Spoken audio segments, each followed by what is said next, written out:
오늘 본문은 이사야 1장 1절부터 9절 말씀입니다.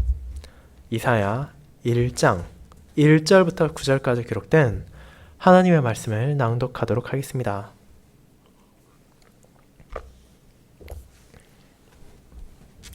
하나님 말씀 낭독하겠습니다. 유다왕 우시아와 요담과 아하스와 히스기야 시대에 아모스의 아들 이사야가 유다와 예루살렘에 관하여 본 계시라.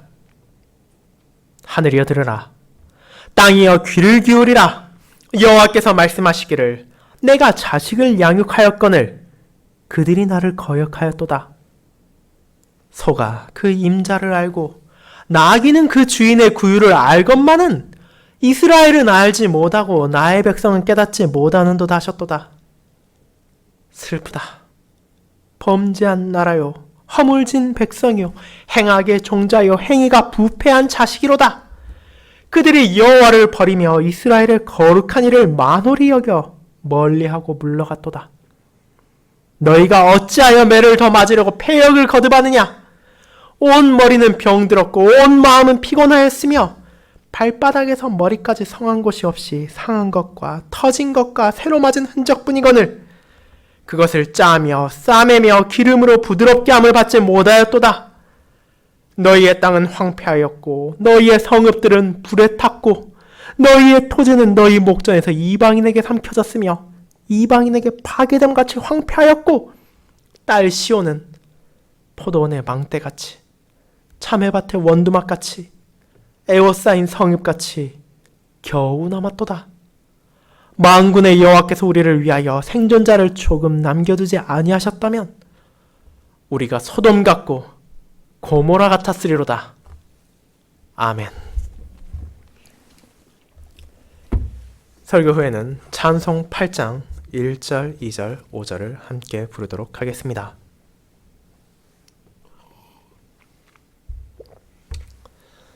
사랑하는 주 예수 그리스도 안에 있는 형제자매님들, 우리들은 종종 죄인이 출두하는 법정의 상황을 뉴스나 신문을 통해 접하게 됩니다.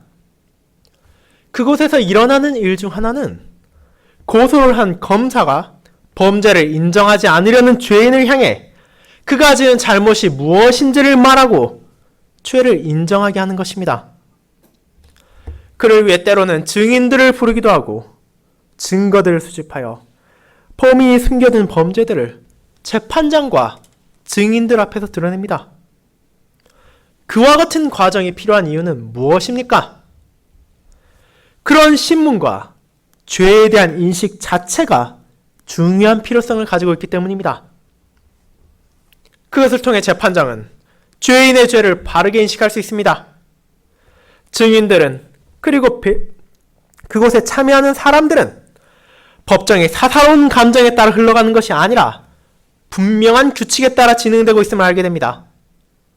그리고 죄인에게도 자신이 범한 죄가 무엇인지를 바르게 인식한다는 것은 비로소 그의 잘못이 낳은 결과가 얼마나 끔찍한 것인지를 깨닫게 하는 것이며 그것을 통해서만이 반성과 회개가 시작될 수 있습니다. 그렇게 법정에서 이루어지는 과정이 정당하고 바르게 될 경우 그와 같은 과정들은 무익하거나 쓸데없는 것이 아니라 그 자체로도 충분한 의미를 가지게 됩니다. 그리고 오늘 우리는 하나님의 고소를 보게 됩니다. 자신의 언약 백성들을 향한 하나님의 질책과 고소는 어떤 의미를 가지고 있습니까? 이사야를 통해 드러나는 유다의 어리석음과 죄악은 그들을 무지와 타성에서 깨웁니다. 아무렇지도 않게 살던 대로 살아가고 하나님의 뜻을 뒷전으로 한 채 자신들이 마치 신실하고 경건한 삶을 살아가는 양 자만해하던 이들을 향해 거룩하신 하나님께서는 그들의 현실이 어떠한지를 알게 하십니다. 그들이 얼마나 악한 자인지를 깨닫게 하시고 그들이 얼마나 어리석은지를 알게 하실 뿐 아니라 그를 통해 회개하지 않고 돌이키지 않는 죄인들에게 찾아올 징벌과 심판이 그들에게 마땅하다는 것을 알려주십니다.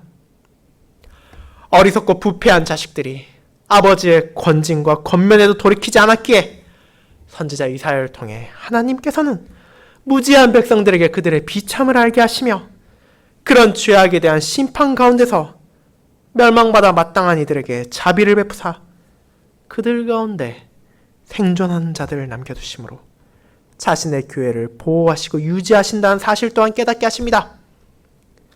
그렇기에 이사야 선지자가 남긴 하나님의 말씀의 첫 부분은 그분의 공의와 심판으로만 가득 차 있는 것처럼 보이지만 은혜와 구원의 씨앗 또한 뿌려져 있다는 것을 하나님의 자녀들은 깨닫게 됩니다. 우리는 이 짧은 본문 사이에도 신자들이 하나님의 공의와 사랑 가운데 살아간다는 것을 알게 됩니다. 오늘 저는 이와 같은 여호와의 진리의 말씀을 언약 백성의 악함을 깨닫게 하시는 하나님이라는 제목으로 설교하고자 합니다. 그리고 이를 유다 백성의 악함을 깨닫게 하시는 하나님의 고소와 그럼에도 동시에 자비를 베푸시는 하나님의 은혜에 대하여 두 부분으로 나누어서 알아가고자 합니다. 첫 번째, 유다의 악함을 고소하신 하나님. 두 번째, 유다의 남은 자들에게 자비를 베푸시는 하나님이 바로 그것입니다. 첫 번째로 유다의 악함을 고소하시는 하나님에 대해 알아보겠습니다. 형제자매 여러분, 여러분은 이사야라는 이 선지자의 이름이 낯설지 않을 것입니다. 우리가 흔히 대선지서라고도 부르는 이사야, 예레미야, 에스겔, 다니엘 중 하나인 이사야는 구약의 전체 선지서를 시작하는 위치를 자리 잡고 있으며 그 내용은 전체 선지서가 가리키는 하나님의 심판과 그분의 구원에 대해 나타내고 있습니다. 그뿐 아니라 이사야는 하나님의 기름 부음 받은 자로 이 땅에 오실 그리스도에 대한 수많은 아름다운 약속들과 놀라운 예언들로 가득하게 신약성경에서 가장 많이 인용되는 구약성경 중 하나이기도 합니다. 그렇게 교회를 다니는 신자라면 비록 이사야를 숙독하고 그 내용을 온전히 알지는 못한다 하더라도 최소한 그의 이름에 대해서는 알기 마련입니다. 그렇다면 선지자에게 주어진 이 이사야라는 이름은 어떤 뜻을 가지고 있습니까? 종종 선지자들의 이름이 그의 사역의 의미를 나타내는 것처럼 이사야 또한 그의 사역에 합당한 이름을 받았습니다. 그것은 바로 건지다, 구원하다라는 뜻을 가진 동사 야샤와 여호와를 가리키는 야가 합쳐진 이름으로 여호와의 구원 혹은 여호와가 구원하신다라는 뜻을 가지고 있습니다. 그리고 그 이름대로 이사야 선지자가 남긴 하나님의 말씀은 여호와 안에서만 구원과 소망이 있으며 그분 밖에 있는 것은 심판과 멸망뿐이라는 것을 드러내고 있습니다. 하나님의 자녀들은 이미 그들에게 주어졌던 그 진리를 잊어가고 있었으며 언약 백성들은 다시금 어리석음과 죄악에 파묻혀 하나님으로부터 등을 돌리고 세상과 하나가 되고 있었기에 선지자는 자신의 이름 그대로 구원이 오직 여호와로부터만 온다는 것을 전하며 동시에 회개하지 않고 돌이키지 않는 죄인들을 향해 하나님의 공의로운 심판이 임할 것임을 알리는 것입니다. 그리고 그와 같은 내용이 우리가 이번 주에부터 시작하여 살펴볼 이사야 1장에서부터 이미 분명하게 드러나고 있습니다. 이사야의 서론이자 전체 선지서를 시작하는 서론으로 볼 수 있는 이 본문은 하나님의 자녀들에게 하나님을 떠난 자들의 부패와 죄성을 적나라하게 드러낼 뿐 아니라 그런 범죄자들이 자신의 죄악을 외면하지 못하도록 하나님의 공의를 나타냅니다. 하지만 동시에 미천한 자들을 향한 하나님의 은혜를 보여주며 회개하고 돌이키는 자들을 구원하시며 건지시는 그분의 사랑을 선언합니다. 그렇게 이는 결코 분리될 수 없는 하나님의 공의와 하나님의 사랑 안에서 그분의 자녀들 또한 이를 기억하며 그분의 뜻에 따라 마땅히 감사의 순종을 이어가야 한다는 소명을 깨닫게 하는 것입니다. 그와 같은 진리가 오늘 우리가 나눌 이사야서 1장 1절부터 9절까지의 짧은 본문에도 나타난 것입니다.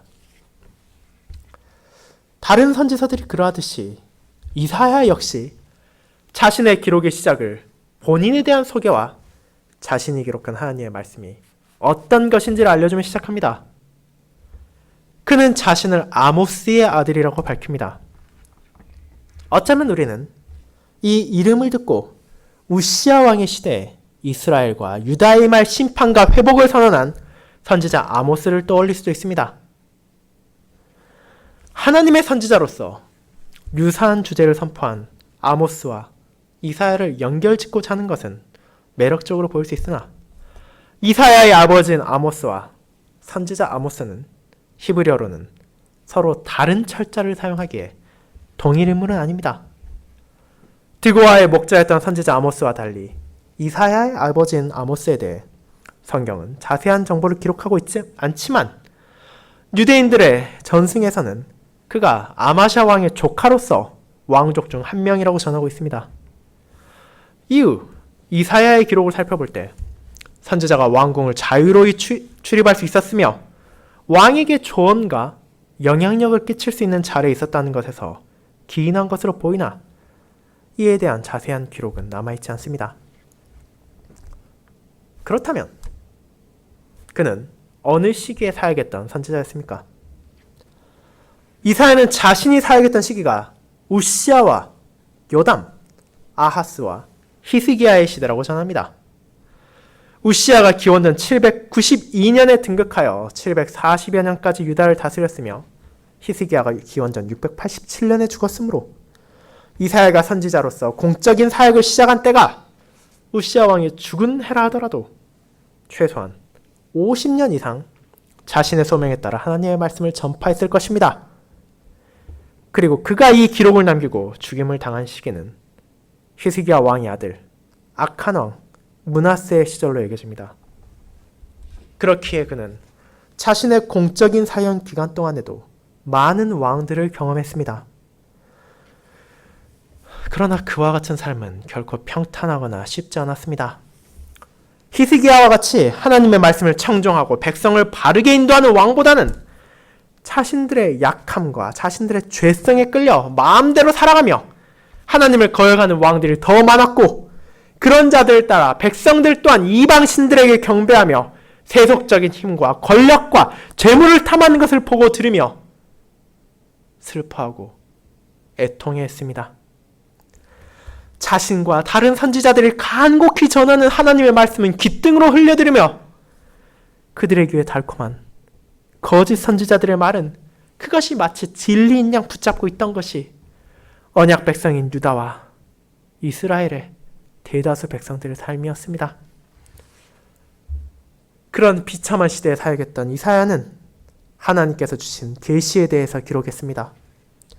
계시로 번역된 하존이라는 보다라는 뜻을 가진 하자에서 파생된 단어는 문자적으로 이상, 환상이라는 뜻을 가지고 있습니다. 하지만 일반적으로 선지서에서 이 표현은 하나님께서 자신의 종들에게 보여준 장래에 관한 예언으로서 사용됩니다. 그리고 이를 통해 선지자는 자신이 기록한 이것이 진정으로 누구에게 속해 있는지를 알려주는 것입니다. 이것은 격동의 시기 선지자로서 봉사했던 이사야라는 한 개인의 감상과 개인의 느낌을 적은 수필과 같은 것이 아니라 바로 언약의 여호와 이스라엘의 하나님께서 자신의 종인 이사야를 통해 그분의 백성들에게 전한 계시입니다.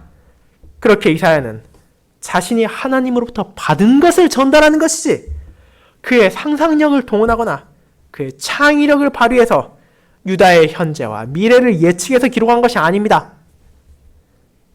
그리고 그가 받은 계시의 대상은 유다와 예루살렘에 관한 것이었습니다. 이사야가 봉사하던 시기 그리고 선지자가 다루고 있는 그 이후의 시기 하나님의 택한 백성인 유다와 하나님의 도시인 예루살렘은 많은 고난과 환난을 마주했습니다. 한계가 분명한 인간적인 시선에서 바라볼 때 그것들의 의미가 불분명해 보이고 그 목적을 알 수 없는 때가 생기기도 하지만 이사야는 그 모든 것이 하나님의 뜻에 따라 이루어진다는 것을 기록했습니다. 하나님께서 보여주신 이 계시는 여호와의 뜻을 드러내며 심지어 열방의 침략과 예루살렘의 몰락까지도 그분의 섭리 안에서 일어난다는 것을 드러내는 것입니다. 그와 같은 계시는 언약 백성을 자신의 법정에 부르신 공의로우신 여호와의 개정 선언으로 드러납니다. 모세가 자신의 삶의 마지막을 앞두고 이스라엘의 총회에서 부른 노래를 하늘과 땅에게 귀를 기울이라고 말한 것과 같습니다. 하늘과 땅이 무엇입니까? 이는 하나님께서 부르시는 강력한 증인이자 그 누구도 속일 수 없는 존재입니다. 유대인들이 어디에서 무엇을 하건 그들의 위에는 항상 하늘이 있었으며 그들의 발밑에는 땅에 굳건하게 있었습니다. 모세와 이사야만이 아니라 아삽과 다른 이들 또한 하늘과 땅이 하나님의 법정에 증인으로 서는 모습을 종종 묘사하곤 합니다. 그러나 하나님의 백성들은 그런 피조물들의 존재를 무시하고 간과했을 뿐만 아니라 그 모든 것을 다스리시는 어디에나 계시는 자신들의 여호와 하나님의 눈을 마치 그들이 가릴 수 있는 것이냐 생각했습니다. 그렇게 여호와께서는 이제 그들의 그런 어리석은 말과 행동을 낱낱이 보고들은 하늘과 땅을 증인으로 부르심으로 유다가 자신에게 저지른 반역을 결코 부인할 수 없도록 하시는 것입니다. 그렇게 여호와께서는 말하십니다. 그분께서 그들에게 베푸신 사랑과 그럼에도 불구하고 언약 백성들이 저지른 범죄가 얼마나 큰지를 숨기지 않고 적나라하게 낱낱이 드러내시는 것입니다. 하나님께서는 놀랍게도 그들을 마치 부모가 자식을 양육하는 것처럼 은혜를 베푸셨다고 말합니다. 여호와께서 자신과 유다의 관계를 아버지와 아들의 친밀한 관계로 드러내신 것입니다. 선한 아버지가 자기 자식이 자라나는데 필요한 것이 부족한 것이 없도록 최선을 다하는 것처럼 하나님께서는 그 백성을 자신의 자녀와 같이 돌보셨습니다. 그렇게 그들은 하나님의 양육 안에서 성장하고 자라날 수 있었습니다. 하나님께서는 종되었던 집에서 그들을 인도하여 내시고 약속의 땅에 도착하게 하셨습니다. 그곳에서 먹을 것과 마실 것에 걱정이 없이 풍요로운 삶을 살도록 하셨을 뿐 아니라 다윗과 그들의 후손을 왕으로 세우심으로 그들을 열방에서 지켜주셨습니다. 하지만 오늘 읽은 로마서에 드러나는 호세아의 동일한 비유에서 드러났듯이 그런 은혜를 받은 유대인들의 삶은 어떠했습니까? 아버지의 사랑을 깨닫고 받을 자격이 없는 자신들에게 베풀어진 선물들에 감사하며 하나님께 감사하고 영광을 돌렸습니까? 그렇지 않았습니다. 그들은 여호와를 거역했습니다. 이 단어의 원어가 가진 의미는 무의식적인 실수나 의도치 않은 잘못으로 인한 거역이 아닙니다. 이는 왕과 신하의 관계에서 신하가 왕을 향한 반역을 저질렀을 때 사용되는 것이며 동시에 부모와 자녀의 관계에도 사용되는 것입니다. 말 그대로 배은망덕한 신하, 폐륜적인 자녀에게 사용되는 표현이며 이것을 통해 우리는 유다 백성들이 하나님의 은혜를 잊고 얼마나 큰 죄를 저질렀는지를 알게 됩니다. 그들은 바로 자신들의 아버지 되신 하나님과의 관계를 거부했으며 그분을 향한 감사를 저버렸으며 그분만을 의지해야 한다는 것을 잊어버렸습니다.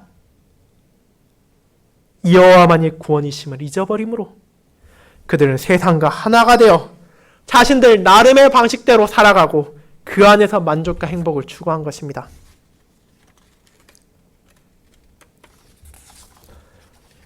그와 같은 유다의 어리석음을 하나님께서 어떻게 말하십니까? 그들이 기르는 동물보다도 못하다고 선언하십니다. 소와 나귀는 당시 근동지방 필수적이며 귀한 자산이었습니다. 오늘날로 생각하자면 농사를 짓는 데 사용하는 트랙터와 이동을 하는 데 필요한 자동차와 같은 것이 그것들이었습니다. 하지만 유대인들은 그것들이 소중함에도 불구하고 그다지 현명하거나 지혜롭진 않은 동물이라는 것을 알고 있었습니다. 그것들은 당시 고집이 세고 미련한 짐승으로 알려져 있었습니다. 심지어 주인이 없다면 이 일을 하지 않으며 주인이 잘 돌보고 인도하지 않는다면 어떤 결과물도 낼 수 없는 것이 소와 나귀였습니다. 하지만 지금 하나님께서 하늘과 땅이라는 증인들 앞에서 뭐라고 말하십니까? 그런 미천한 동물들보다도 자신이 자식같이 기른 자들이 더 어리석고 더 배은망덕하다고 말하시는 것입니다. 어째서입니까? 그것은 그들의 죄성과 어리석음에 기인합니다. 분명 동물들은 사람들과 비교했을 때 지혜롭다 할 수 없습니다. 하지만 그런 미문들조차 최소한의 이치는 알고 있습니다. 자신들에게 먹이를 주는 주인의 목소리를 따르며 자신들을 인도하는 그들의 손길을 따라 움직이고 일을 하며 주어진 일에 신실히 임합니다. 그런데 소와 나귀와 대조적으로 드러난 이스라엘, 하나님의 택함을 받은 백성들이 어떻습니까? 바로 누가 자신의 주인이며 누가 그들의 아버지인지를 알지도 못하고 깨닫지도 못하는 것입니다. 아는 것과 깨닫는 것으로 두 차례를 통해 강조되는 것은 그들이 자신의 비천함과 그런 자신들에게 베풀어진 하나님의 은혜를 바르게 전하지 않고 관심을 가지지 않으므로 머릿속에서 잊어버렸을 뿐 아니라 서로 하나님의 종들인 선지자와 제사장들이 그것을 전했다 하더라도 그것을 이해하거나 받아들이고 하지 않았다는 것입니다. 그렇게 그들의 무지는 고의적인 것이었으며 그 자체가 하나님 앞에 범하는 죄였습니다. 생각해 보십시오.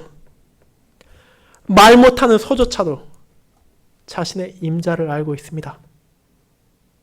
또한 고집센 나귀라 하더라도 자신을 양육하는 주인의 구유를 알아 남의 집으로 가는 것이 아니라 자기 집으로 가서 꼴을 먹었습니다. 그런데 그와는 비교할 수도 없는 큰 은혜를 받았으며 지금 그 순간에도 받고 있는 이스라엘이 자신들에게 모든 것을 베풀어 주시는 여호와의 사랑을 모른다는 것은 얼마나 큰 죄입니까? 심지어 이것이 짧은 시간, 한 시대에만 일어나는 것이 아니라 긴 시간, 수많은 왕들과 그들의 시대를 통해 드러난 것이기에 그들 중 누구도 이와 같은 하나님의 선언을 부인할 수 없었습니다. 그 어떤 민족과 그 어떤 나라보다도 하나님의 축복을 받았으며 그분의 사랑으로 보호받고 유지되던 이들이 그것을 당연하게 여기고 자신들의 능력을 얻은 것이냐 생각함으로 이런 비극이 일어난 것입니다. 슬프게도 이런 선민의식과 교만함은 이사야의 예언이 성취된 후에도 이스라엘에게서 쉽게 사라지지 않았습니다.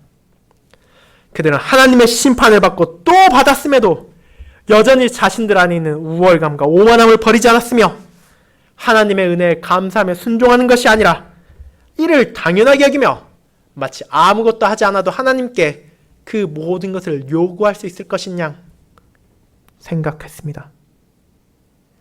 주님께서 이 땅에 오신 이후에도 여전히 남아있던 그런 그들의 완악함의 결과를 바울은 호세아 선지자의 말을 인용하여 다음과 같이 전합니다. 내가 내 백성 아닌 자를 내 백성이라 사랑하지 아니한 자를 사랑한 자라 부르리라.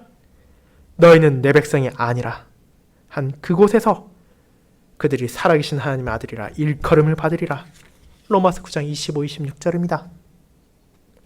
이제 하나님께서 자신의 자녀들을 이스라엘이라는 한정된 민족과 나라에서만이 아니라 온 민족과 열방에서 부르십니다. 그리고 더 이상 육신의 혈통이 아닌 영적인 믿음으로 그들을 받아들이십니다.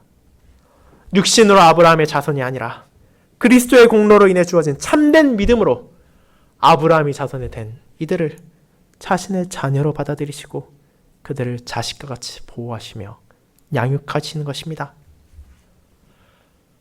사랑하는 형제자매 여러분, 그렇다면 여러분은 어떤 자녀로 살아가고 계십니까? 우리의 일상의 삶에서, 우리의 가정 안에서, 우리의 신앙생활 속에서 아버지시며 주인이신 하나님을 바르게 인식하고 있습니까? 혹여라도 우리 안에 생겨날 수 있는 우월감이나 자만감이 있지는 않습니까? 이스라엘을 향한 하나님의 선언을 결코 남이라고 치부해서는 안 됩니다.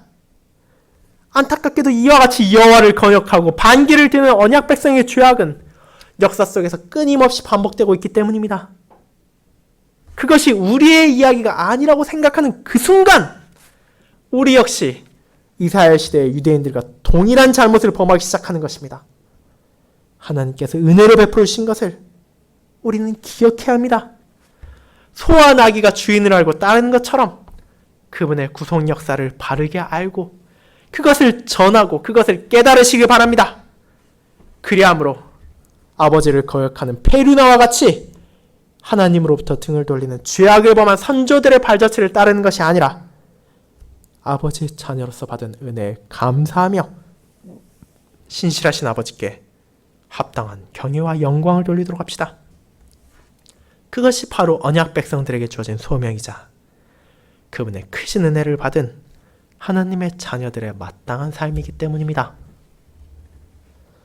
두 번째로 유다의 남은 자들에게 자비를 베푸신 하나님에 대해 알아보겠습니다. 성도 여러분, 그렇지만 하나님께서는 그들이 그저 악했다고만 말하는 것을 위해서 하늘과 땅을 부르신 것이 아닙니다.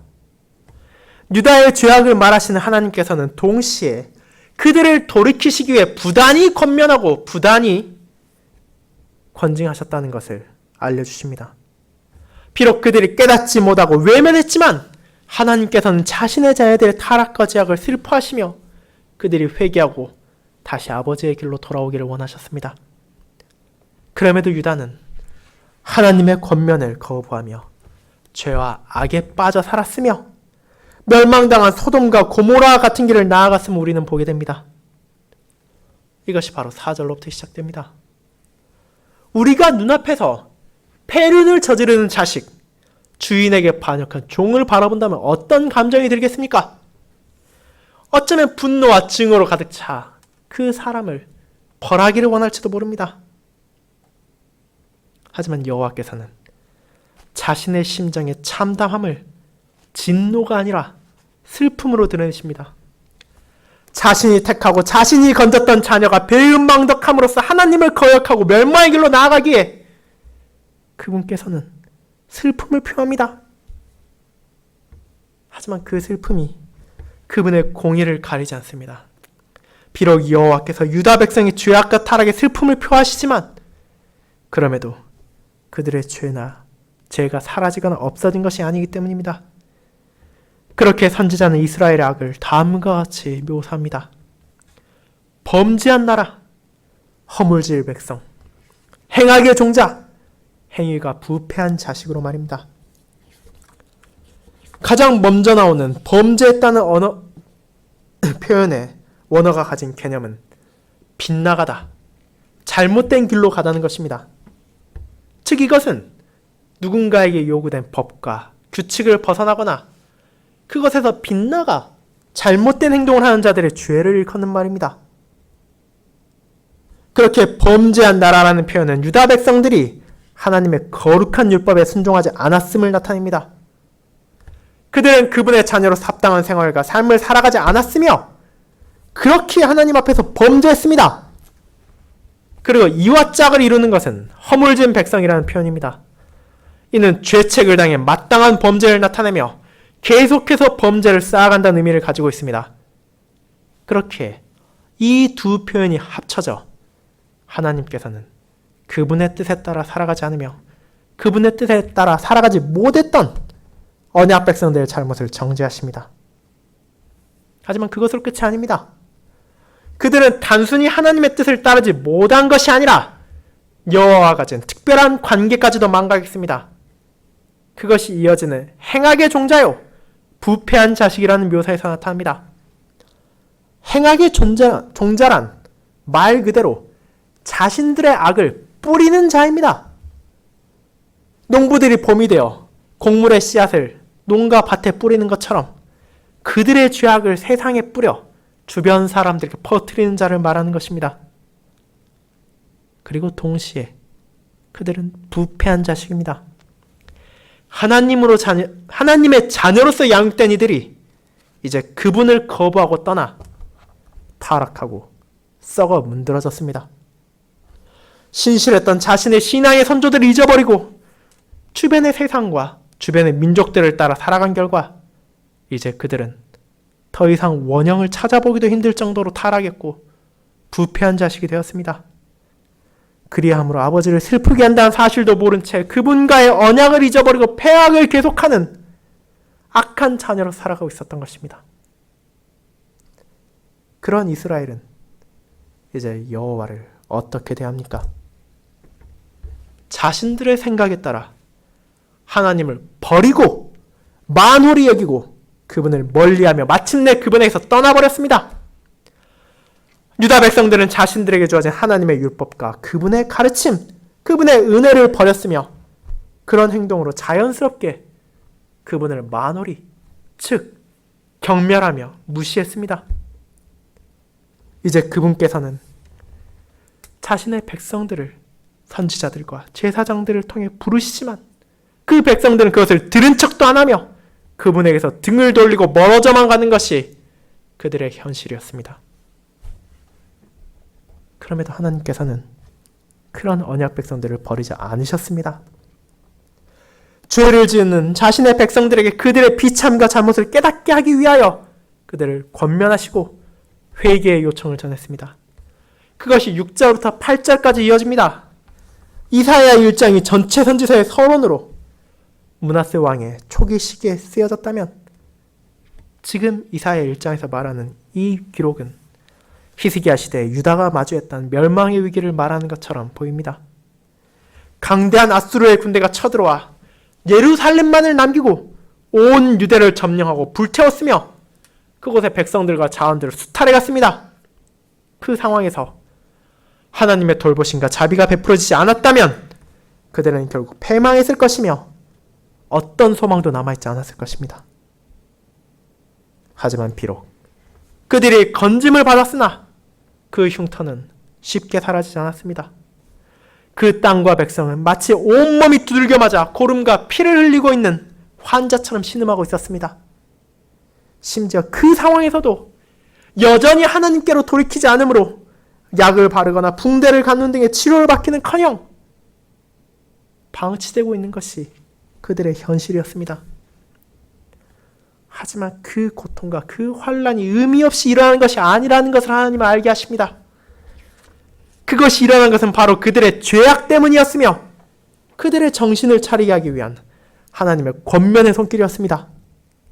강대한 아수르가 북이스라엘을 멸망시키고 유다의 대부분을 군합발로 짓밟았던 것도, 그런 막강의 때들이 하룻밤만에 패퇴하고 물러난 것까지도 모두 언약 백성들을 죄에서 돌이키기 위한 아버지와 같으신 하나님의 손길이었던 것입니다.